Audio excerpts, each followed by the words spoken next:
Sup Shredders, my name is Logan aka Spiderhands and welcome to an SP Reacts where today we have ourselves an EP from an act named Daniel Higley titled Parasite, and if we switch over to here we have ourselves the EP on Spotify. We'll get the art up on the screen for that. We've got a total of 6 tracks on the CP from the Blah all the way through to I Am With You, and we're going to listen through each of these tracks from start till finish and we're going to hear what we think.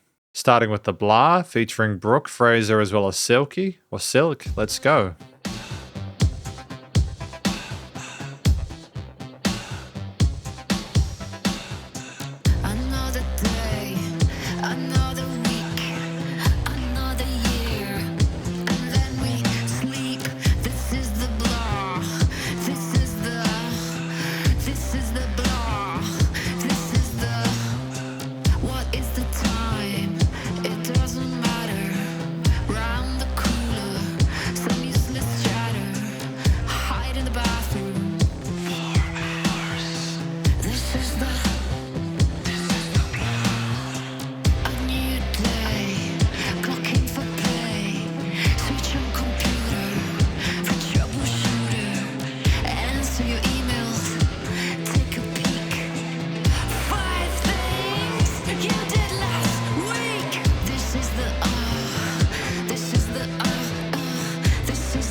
I love the discordant kind of dissonant guitar in the background.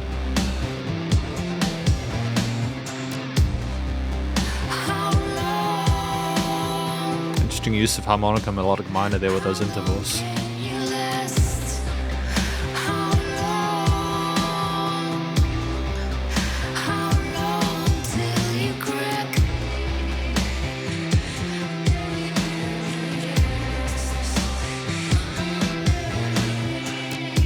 Bass line in the low end as well in that mid-range.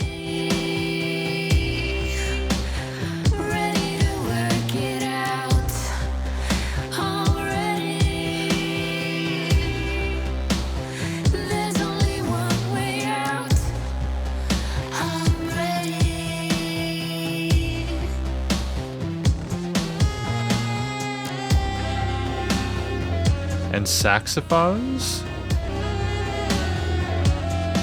Or clarinet.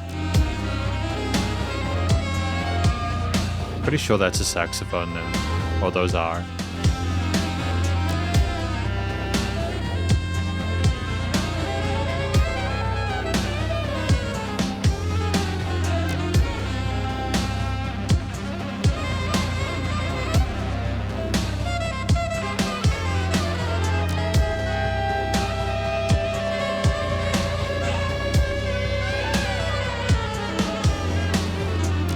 I mean, it's a really slick motif and vibe underneath, but the chaos from the brass is fascinating.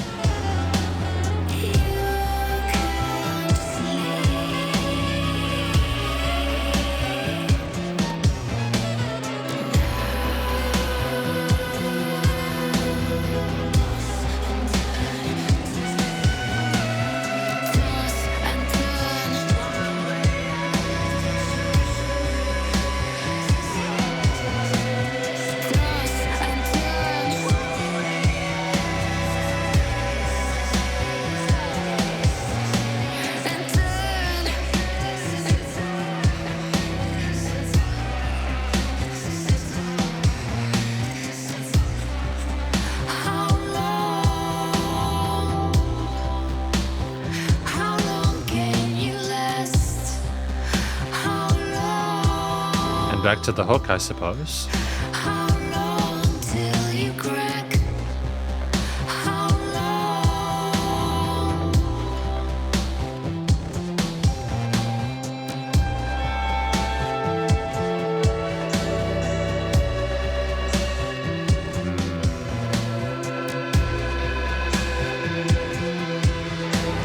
The sound design decisions are really interesting, the way things can appear and pan out around a stereo field.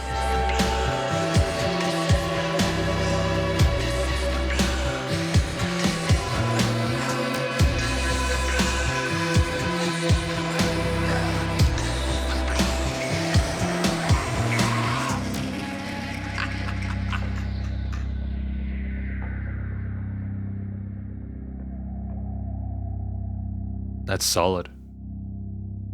Really fascinating first track on the EP.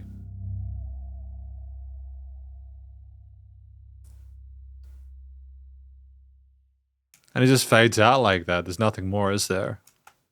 Yeah, fantastic first effort. So I think this first track, The Blah, with Brook, Fraser, as well as Silke, it's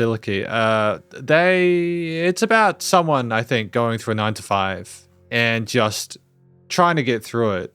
But it's like, how long can you last before you're broken by that situation there? You can't even sleep at that point. It's just kind of like messing with you that much. And there's only one way out. And I'm not sure how dark it's getting. It could be getting extremely dark with the inference there. But one thing I want to sort of speak about that I think works quite well with this track is not just the vocal performance, but also the variety of ways that we interact or express ourselves. It's not just that we carry these melodies really neatly and we have solid head and chest voice with a kind of breathy, kind of like really intense performance there. There's also these kind of fresh bits there and these whispers and all these other elements and little sort of like cool responses and an interesting scale choice with the harmonical melodic minor, I think, in some of those sort of hook sections there, which is really neat, sort of like compositionally. There's like the little voices that go around the sides of the stereo field and stuff like that, and they kind of mess with you a little bit. It's kind of trippy and almost a little bit like you're hearing these voices going around, making you feel uneasy and insecure. And I just dig that, not just from a performance perspective, and like as a way of communicating the story, but also from an actual like sound design perspective. I think the post-production on this track was done quite well, if not through the vocals alone. Although it's not like we were trying to make the performance better, it's more like we were trying to sort of like help it suit what we're discussing within the lyrics, the kind of like thought processes and how it's kind of screwing with us. There's this also a kind of a drudging kind of percussion or drum beat that kind of continues throughout the vast majority of it.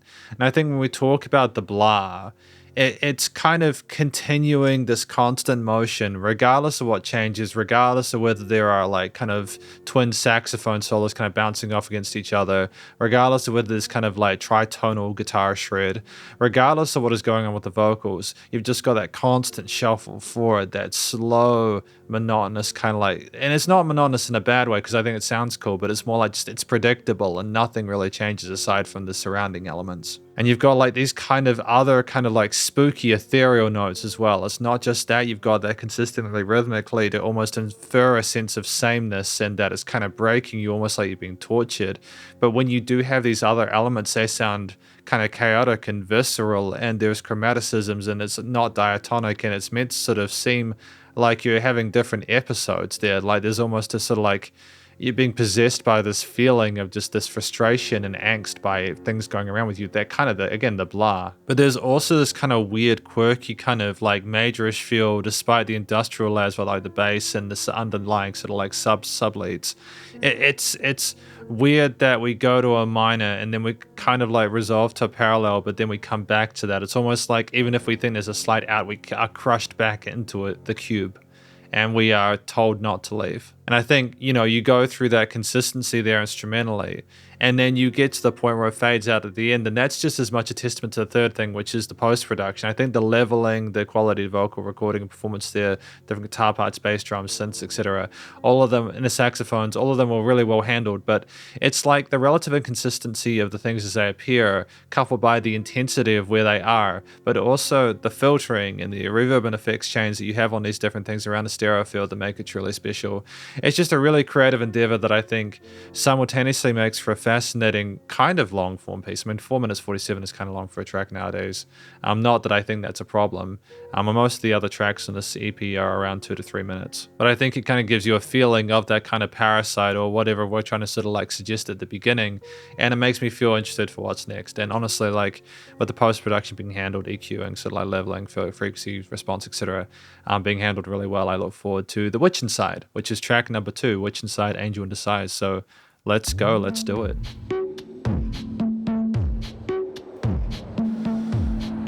Very comfortable with our synths and filtering.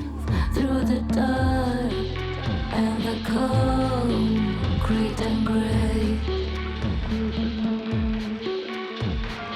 when I look up, softly sleep in my brain.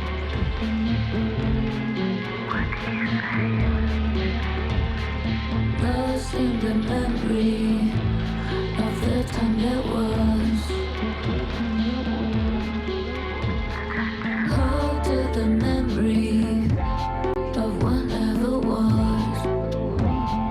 interesting wah pedal usage there. that I know. And we used to count 1, 2, 3. I cannot look away when you're calling my name. So soft. The kind of freeform nature of the time signature use was kind of like interesting as well.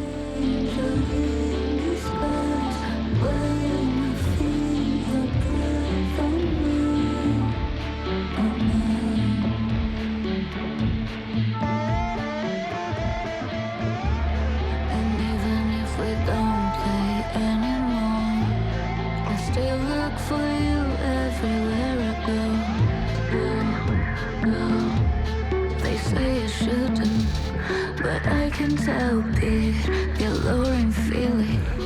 There's something's happening that I only know. And I go about my day, and I go about my life, feeling tangled in my mind. So where we draw the line, are you free?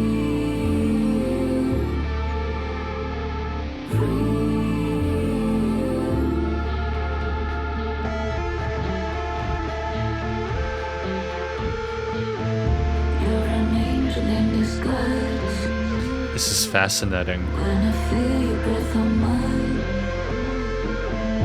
you're an angel in disguise. You're just stuck inside my eye. You're an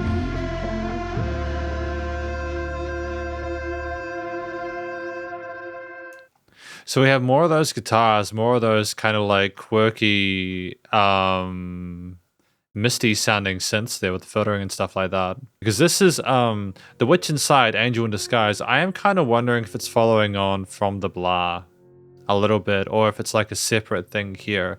But I get the feeling that it's about, if it is about a literal witch, or like how that's related to the Parasite or an angel or something like that. It's almost like we're grateful for this thing kind of being inside of us, kind of messing with us, kind of screwing with us psychologically. It's almost like we're trying to sort of like come to terms with the fact that we don't have a lot of control over the situation, but we're kind of appreciating what we had and looking for more of it in a weird way. I mean, human beings are complicated. It's an interesting situation. Place we used to count 1, 2, 3, I kind of look away. Kind of like maybe when we were like younger or like a child or something like that. It's interesting, but what do we think's done well with the song? There is an innately kind of creepy feel to the way the vocals were produced in this. We have a similar quality of vocal performance, but it is simply the way that we have, like, on some situations the vocals are hard panned. There's like some radio filterish kind of stuff there. It's just very kind of spooky. And other times we have the vocals maybe on one side of the stereo field, and then they'll kind of fill in the other side, and it'll start to feel more complete. We're deliberately playing around with the position of things to make the music more interesting from my perspective, I suppose, as a listener's perspective. Because if you have the vocals in the center all the time, the listener gets used to that, and it's just, you don't always have to have that. Or even if the vocals were in the center, it's more like you'll have like certain instruments being on the right side of the stereo field, then being reintroduced to the left and filling things out in a way which kind of makes it seem complete. Other times you'll maybe have an important line that comes from the vocals, and then there'll be nothing underneath at all. We coped. It's just fascinating. But it's also kind of like interesting, the juxtaposition between like the most like mainline kind of like lead vocals where you can clearly hear what's going on, and the parts on the side similar to what we have with the Blah, where you're still kind of catching up with what the parts were that you couldn't understand clearly, and then you're brought back into more of the story. So it keeps you on your toes. And I think that's also kind of intriguing as well. I think another thing that kind of made this track kind of special and almost more like kind of like a ritual or like more of an introspective, authentic experience was the fact that we weren't necessarily committing to rigid amounts of bars per stanza or anything like that. We allowed ourselves not necessarily to play around with time signatures, but with the expected amount of bars per lead line, and then maybe you'll kind of roll with more of like the length of the vocal part, and then have like a bar at the end or a rest or something like that. It just felt a lot more organic that way. Like we weren't trying to create kind of a, not that this is a bad thing either, like more of a groovy beat. Like the previous track, The Bly, had a drum beat, which is very much, you could kind of follow along with that. It kind of went every time, it sort of like, or most of the time it would repeat and loop, and it was predictable. With this one, you kind of never knew where you were going next. And in some parts, there weren't any drums at all. In fact, you often had the bass perform that kind of pulse of a kick drum or something like that. There was still a lot of different like instruments from the previous track. Like the guitars were more active in this one, if I'm understanding it correctly. There's like a soft kind of fuzziness to it, almost like the kind of like the brain fog you can get in certain situations. But it was an interesting use of kind of like wahs pedal and stuff like that as well. It's like the sound design. I suppose the final thing I want to talk about is the actual use of instruments outside of the time signature choices here.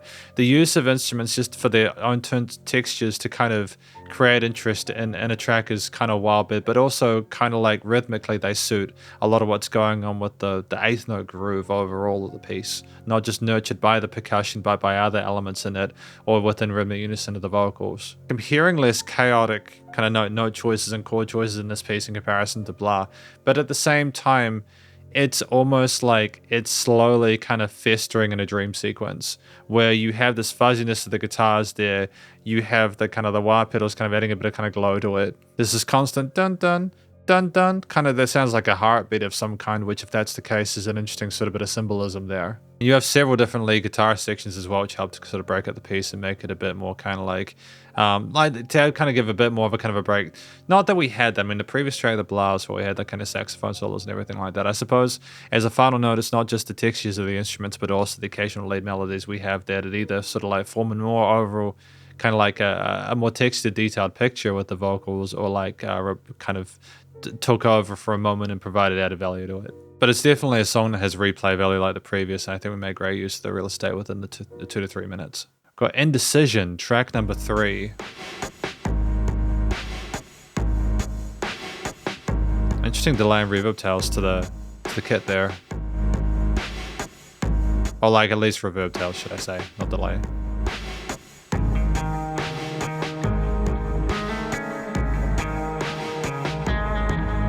That's delay.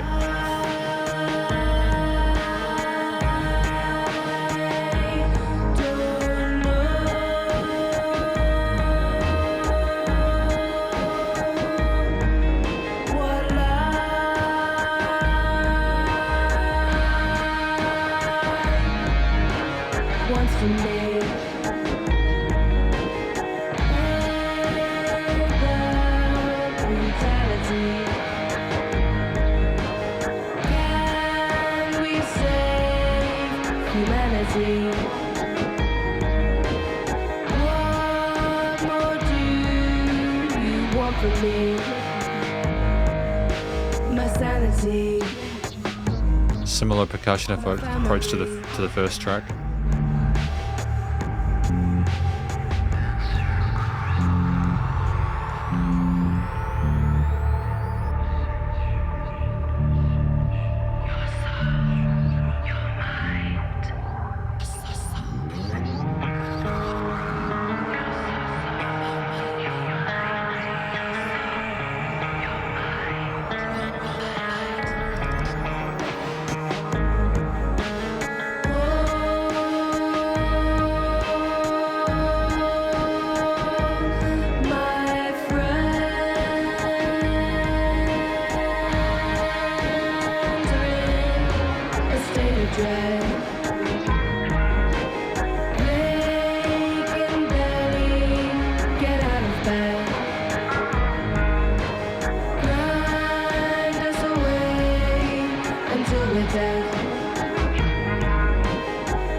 It's an interesting decision to develop the guitars further at this point.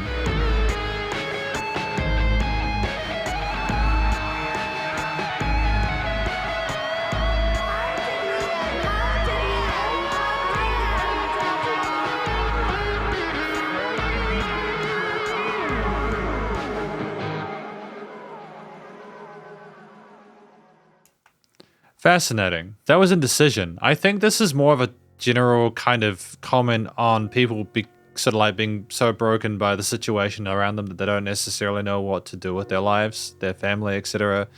No, you know, they talk about their friends being in a state of dread. They can barely get out of bed, just being ground away until they're nothing by life and what's around them. You know, their hopes and dreams crushed, etc. It's an interesting story where I kind of feel it follows along really well from the blah, and maybe the escapism from the witch angel song is an interesting sort of like counterpoint to that, where like they kind of get away from it to not want to have to sort of like deal with what's going on in their life. Part of what made this a little bit more kind of like I hate to use this and I don't mean this in jest, like a bit more epic, is the way that we had continued development of the vocal sort of like layers and harmonies within those main sort of light lines.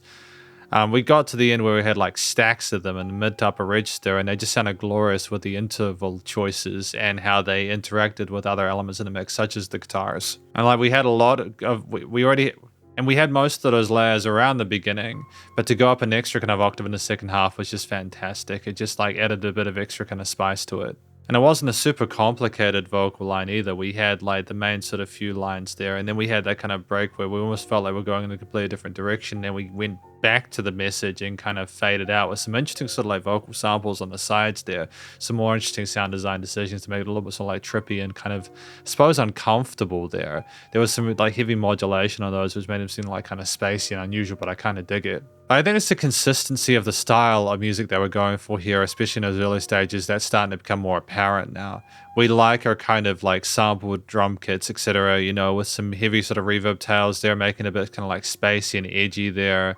And we kind of add some distorted guitars in there with an interesting sort of like solo section later on there, which is kind of cool. Yeah, we kind of messed around with like the octaves and some chromatics and kind of explored again some of the interesting sort of like scale choices, not just diatonics that we have within this music. But I like how sound design wise, the clean guitars with the reverb and delay, they kind of spread around the stereo field, and they also filled up space well. That's not just a post thing though, that's a compositional device there to know, oh, we have the kind of bass and the drums at the beginning, that's good for a few bars. Oh, we have the guitars and they're kind of lifting things up more. Oh, we then have the vocals come in there, you know what I mean? Like there's some really intelligent decisions being made. And to have the guitars playing in time with some of the vocal lines as well, which is really cool. So I think that it's not just that we're finding, you know, like stylistic and tonal textural consistencies throughout the album at this point. We're also cognizant of the fact that we kind of need to have parts like our guitar lines or power chordal parts have a sense of rhythmic unison with the vocals in order to make them sound big or like more meaningful, I suppose. It allows us, when we go into the middle section where things are just completely sort of spacey and kind of like things are being like flipped on its head, and you feel like you're going through a vortex, to come out the other side and feel a sense of familiarity with what's kind of like safe harbor, I suppose, to a certain extent. You can tolerate some of the more kind of like experimental stuff if you're able to kind of like roll along with stuff you're more familiar with. It's kind of finding equilibrium there. But underneath, you've got a similar kind of style of percussion to what we had in the blah, so it helps to tie the EP together. So I think it's mostly the work with the stacking of the vocals and the choruses in this part, as well as, you know, like kind of harmonies, and it's just also the use of similar textures throughout the EP so far that's becoming kind of helping to sort of tie it together with the guitarist and the exploration of the instrument, especially the guitar solo at the end, which was played quite fragrantly. I really dig the kind of lines and licks and leads that we were doing at the end. I thought it was a nice sort of like foil from the vocals, but I think that's part of why that track worked as well. We've got Birds Fly Away Interlude with Powell. Really kind of fascinating bit crushing and distortion on the kit.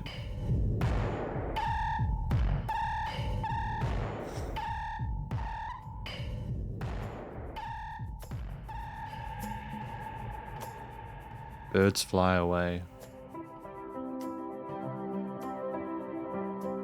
In this life, some things stay, some things fly away. Cut the strings, cut attachments, let go of things that don't matter.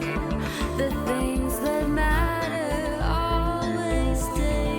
And the funkiness of that bass line is palpable.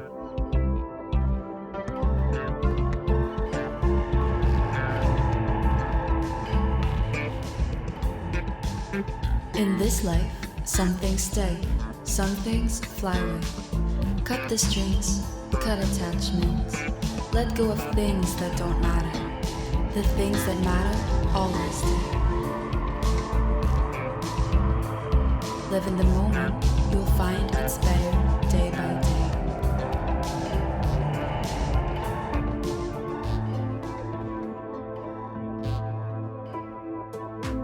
In this life, some things stay, some things fly away. Cut the strings, I miss the slap bass. attachments. Let go of things that don't matter.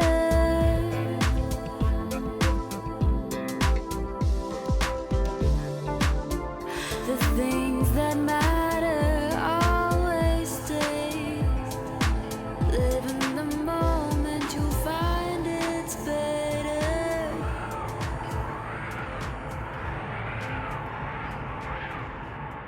Wind?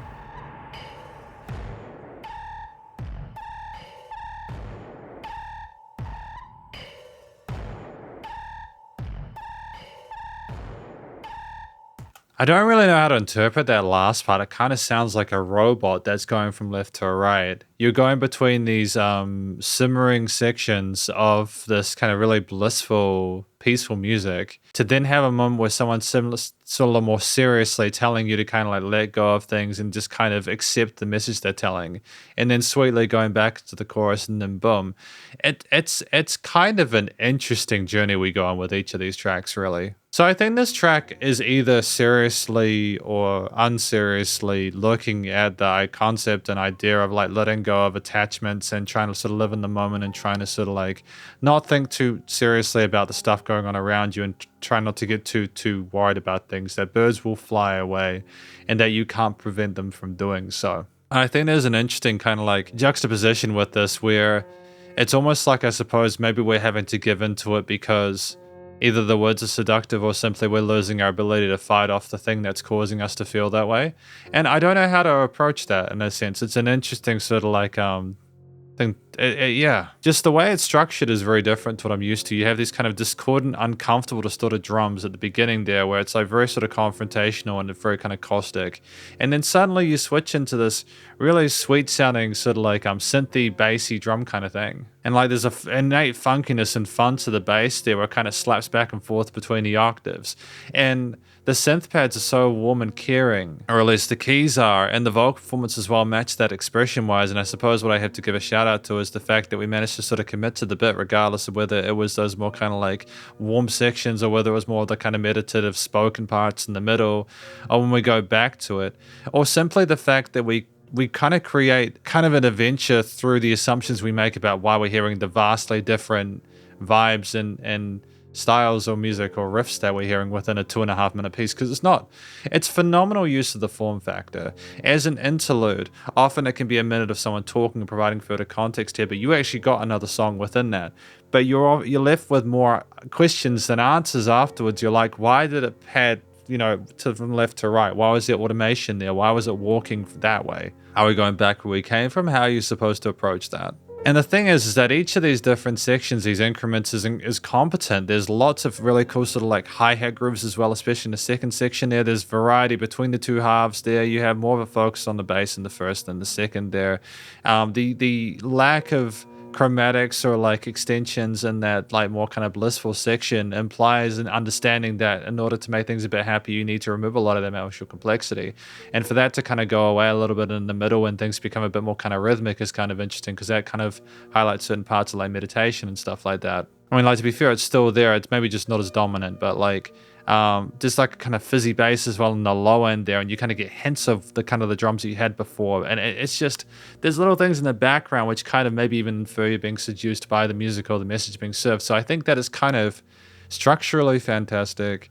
I appreciate the use of form factor within that 2.5 minutes. I think it's just great use of time, and throughout this album we've had that as a constant thing where it's just been like very kind of like well thought out and focused. I think that the progressions and themes that we had per section were typically appropriate, and as well as the sign decisions, and like the last part with the automation of the panning was kind of slick as well, just kind of making you again like more curious about it. That's what you need from music. You can't just have people assume they know everything. It's good to mess with people a bit. At the very least, it's very creative. We've got the witch inside, look in the mirror. I assume that's following on from the angel in disguise part, so we shall continue.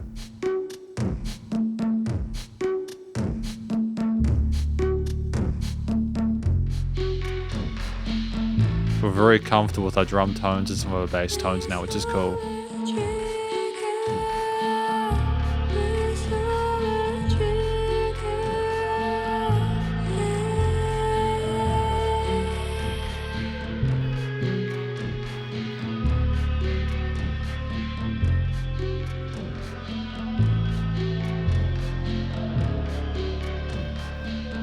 I mean, it looks...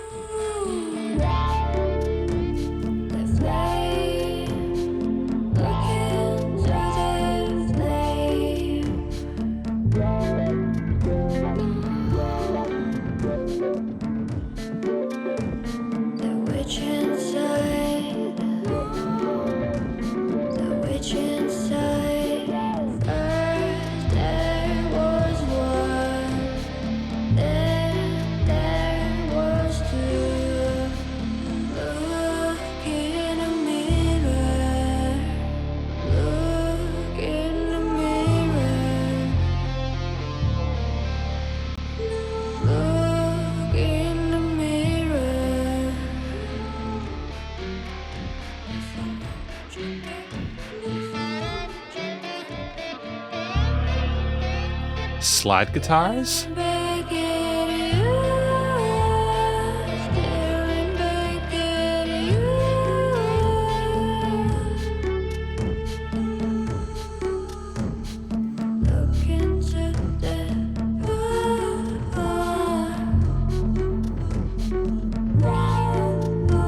And double time on those.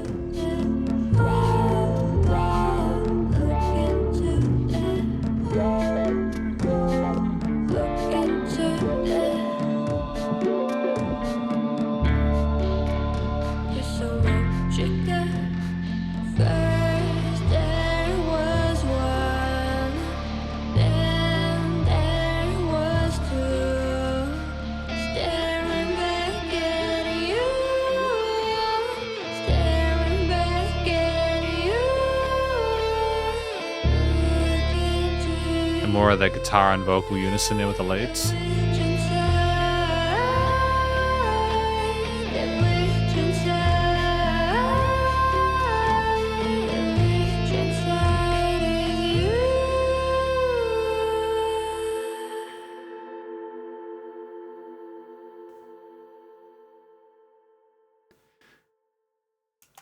Okay, so I think this track, you know, witch inside, look in the mirror, it's effectively inferring that the person has ended up with the witch inside of them when they look in the mirror. I mean, I know this is what you heard, but this is bluntly what it's about.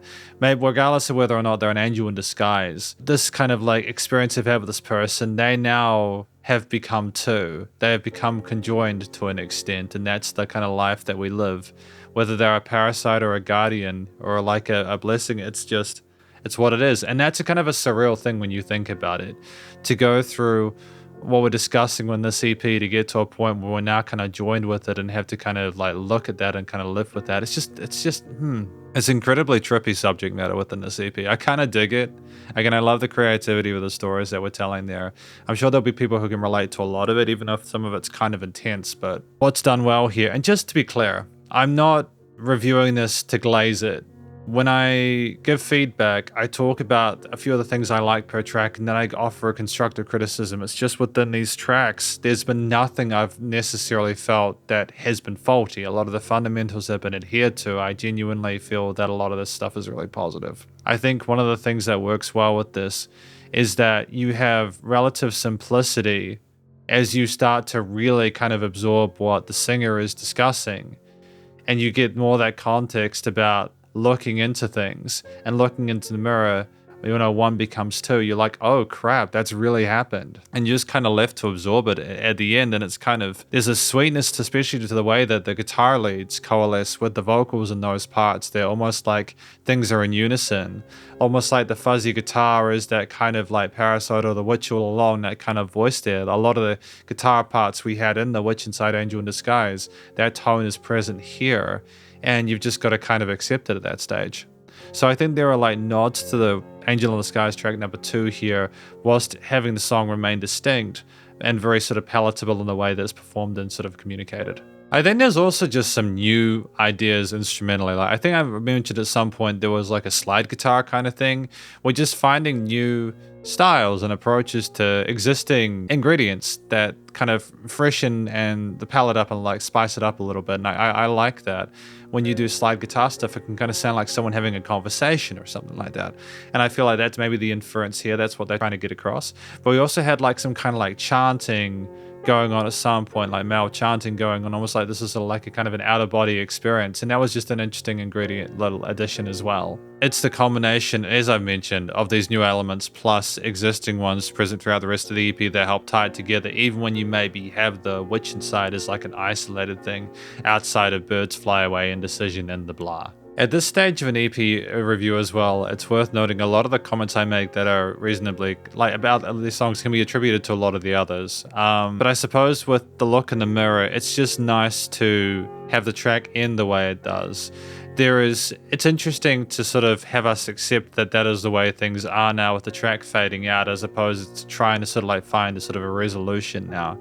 I kind of dig when songs tell a sad story or a little horror film thing within, and they don't try and sweeten it. They just kind of let you sit with that, and you're kind of like left there sort of like looking at I Am With You to kind of figure out a more positive way around it. But I think there's a lot of strength in both having a relatively consistent but also minimalist beginning to a track where we have like, interesting sounding percussion, like kind of the bit crunch, kind of like distorted kind of drums there with reverb tails and stuff, which has been a thing we've had across multiple songs in this EP.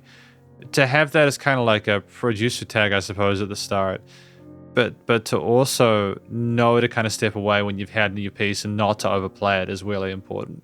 So we're left with I Am With You, track number 6.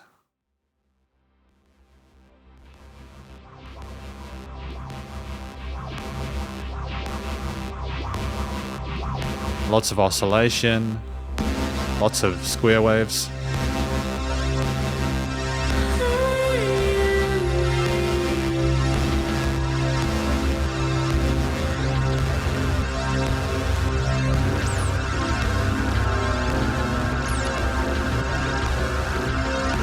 I mean, again, it's just incredibly expressive.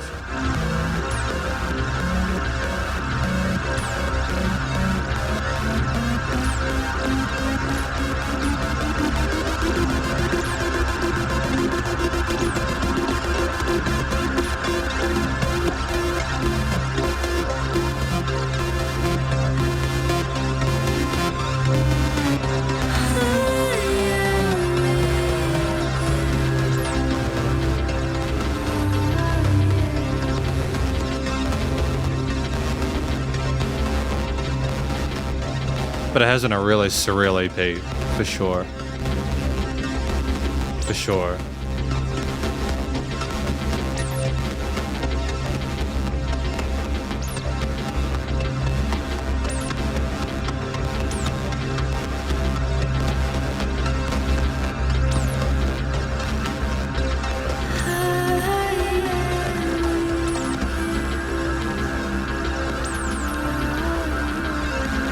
The squealy sounds from some of those synths, the way they kind of pop off like that are interesting.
I mean, like, how do you even really describe I'm With You? It's almost like the first half of this track is like a fever dream that the person's having where things are incredibly high octane and are overwhelmed with their emotions and they're just struggling with all the noise in their head. And maybe it's getting to the point where like whoever is with them is letting them know to not give up, so that I am with them, to understand they're waiting for an afternoon. And for an afternoon I escape, I'm not quite sure what afternoon I escape means, but they get to the point where the person kind of like takes over because they can't sort of deal with the situation anymore. Maybe, I'm not sure whether it's like the parasite taking over to help them sort of like deal with things or not. I think that might be it. It's a really surreal, interesting experience. It's a nice sort of like juxtaposition to have the really kind of beautiful piano line there, again with the sort of major minor triads and stuff like that, or typically major triads there, with the vocals just warm and soothing on top. And we have the wonderful held note harmony there where it's just gorgeous and lush, fading us out as we finish the track on an unexpected high note there. I was not expecting things to be so kind of like beautiful at the end of that, with the way that the synth, because one of the things that's really good about this track is the sound design, what the synthesizers, the adjustments of the LFO, the note choices there, the way we mess with the oscillations there, the way we speed things up slowly over time as things kind of start loading, get a little bit higher. And then they get to a point where they kind of brush, and then you kind of get out of that kind of like, and then the piano comes in. It's just knowing how to design that, knowing how to work synthesizers like that to get behave like that is not an easy thing to do. And we smash it out of the park. I'm blown away by the sound design here, and I think that it's just some of the most expressive, interesting stuff I've heard during my time as a reviewer in that regard within this kind of sort of style of music. And there's this constant drone in the background while that oscillation kind of whoa, whoa, whoa, whoa, whoa kind of thing goes on, and the different layers would have been difficult to kind of handle and wrangle, but we managed to do that, and we pulled it off without a hitch, and it left a really interesting impression there. I like the fact as well, in addition to the incredible sound design, that we split the track in two. It was nice to have the first half of it, or most of it, that kind of anxious space, again with the lines, so like I'm with you, etc., kind of letting the person know, hey, I know you're going through hell right now, but this is what it is. And then for it to flow into that next section where either we got sort of like taken over, or things like we managed to find peace or some sort of security there. I think that's great. I think that's a really positive thing. Maybe the parasite is the thing that was telling us to let go of everything and to kind of live in the moment in that like fourth part. I'm not sure. But either way, I think it serves as a really fascinating conclusion as well, outside of the structure and the sound design, because it leaves us in a position where we've spoken about all the stuff, you know, like the work stuff, the witch inside, the state of life, the world around us, birds flying away, and sort of like dealing with this kind of like mental health issues or whatever we're dealing with there. For I Am With You to be that final outro that, oh, we've found peace, however we found it, is just really eloquent, and it feels like we found a resolution regardless of how you interpret it. And the fact that it is open to interpretation makes it all the more charming in a sense, because it's just nice to feel challenged and to be able to think about music within some sort of box, but not to a state where it's too obtuse, but also not too obvious. But we're going to talk about this EP though more in a moment during the conclusion. Because welcome to the conclusion of my review of this EP from an act named Daniel Higley, titled Parasite. Now, what do we think this EP is about? I firmly believe that this EP is an exploration of work-life culture there, maybe some mental health issues, and just struggling with the world.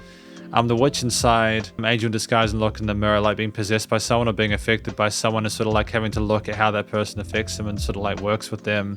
Birds fly away, kind of learning to deal with health issues and the different ways you can sort of potentially express that, whether healthy or unhealthy. And then I Am With You, finally maybe finding some form of peace, whether it is through good intentions or not.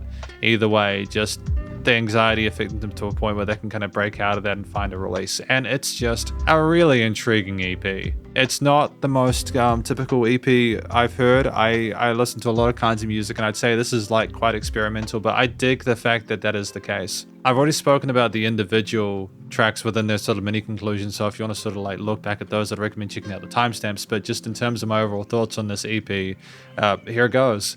I think that one of the highlights of this is the vocals. If I'm not mistaken, Brook, Fraser, if I'm not mistaken, I think they might have done the vocals, or feel free to please correct me if I'm wrong. They did a sensational job. It also might have been Silke. I'm not sure, but like whoever did the vocals was phenomenal. And I love the fact that they were able to express themselves in a wide variety of different ways, not just like cleansing with like in chest voice. There are harmonies, there are call and responses, there are like other sort of spoken bits around stereo field and stuff like that as well. There were lots of different ways that we expressed and articulated ourselves, and we always knew the most appropriate way to sort of like communicate with the listener, with the subject matter. And we went through a wide variety of sort of like feels and quote unquote vibes and stuff like that, but it typically felt like it made sense listening to it. And they just had a fantastic tone of texture to their voice there. They were sweet when they needed to be. It's fantastic, and you always kind of felt in safe hands when they were involved. I think another thing that I want to sort of point out as an overall comment is the incredible sound design. So like just the use of different guitar, synth, keys, drums, bass, etc. Lots of different instruments were included, like saxophones, and there were guitar solos, and lots of other sort of like types of synthesizers and filters and faders and pads and sort of like sequence. Like there's just so many cool little bits of ear candy and toys, and there were samples as well of like other people talking and stuff like that around the stereo field. The sound design, the note choices working outside the diatonic with the various minor major scales. I mean, the Blah took off with like a harmonic or a melodic minor there with a lot of it, and it was really slick. I just thought it was just a great kind of choice there, despite the fact that we're talking about like the 9 to 5 crippling us, for it to kind of work with a kind of a weird kind of like parallel majorish kind of tone in certain components with like the bass line or some of the lead lines. There was just interesting, almost like argumentative parts, but it somehow made good and made these fantastic tracks, and I dig it.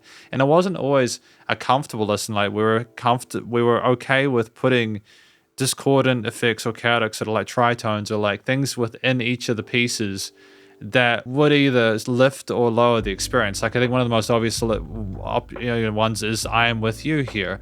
I Am With You, having that massively kind of like intense, like oscillating synthesizer going whoa, whoa, whoa, whoa, whoa, and kind of like switching its pace, but then kind of like speeding up to a point where there's just this kind of blissful, very peaceful sounding piano part there. It's very deliberately delicate and contrasts with the first half there. We're clearly acutely aware of what's required instrumentally to suit what we're trying to discuss lyrically, but not in the way that's too on the nose. We have the fundamentals of music theory and composition down. We can play these instruments and process them really well. And I just think a lot of the decisions that were made compositionally here were fantastic. I think finally it's the studio production. I appreciate the way that the vocals were carried, not just the mains, the sides, the filtering, the sound design, the panning decisions, the drums with the reverb tails, and the way they were kind of bit crushed, some of them were distorted there. They really stood out really neatly. And they were always punchy, but also palatable. They were an interesting mix with a lot of the kind of distorted fuzzy guitar parts there, even some of the more kind of cleaner stuff with the reverb tails there. Some really kind of quirky bass tones there, kind of like roundish ones or sort of more 808ish, or kind of like fuzzy, kind of like spooky ones, and there were like other synth pads and resonances. But it's also getting the kind of quirky kind of saxophones to go on the sides, or the guitar solos to mesh in the mix, to get the other vocal takes, and getting everything to work within the frequency spectrum as well as in the stereo field is incredibly difficult. And to do so at a level where I feel it's personally commercial grade is just stunning. Like, I'm really blown away with the quality of the audio within this. I think it's fantastic. If any of these experiences had been any longer than they were, arguably it would have been too much. I think we managed to straddle the right length for a lot of these tracks here, where we didn't overplay or overdo the effect that they had by design. And I think that's the closest I would say in terms of like constructive critique, but that's not relevant because I'm not critiquing it. It's just simply a fantastic EP there, where we clearly had the post sorted. The songwriting and the composition is fantastic, and the vocals were the icing on the cake. So ultimately, I feel comfortable and confident of what I've said here. Thoroughly recommend it to anyone who's interested in this kind of music. I don't know how to describe it stylistically. It's very kind of original and it's very specific to the subject matter, but I think that's the best kind of music, when you can't put it into a box. But thank you very much for watching my review of this EP from an act named Daniel Higley, titled Parasite, and hopefully you enjoyed it. If you did, please do go show him some love via the various social medias and the Spotify page and stay cool and stay safe, and please remember to support your local musicians and artists at this point in time, as they need the help more than ever with all the crazy stuff going on in the art world. And I'll catch you in the next SP Reacts. Spiderhands out.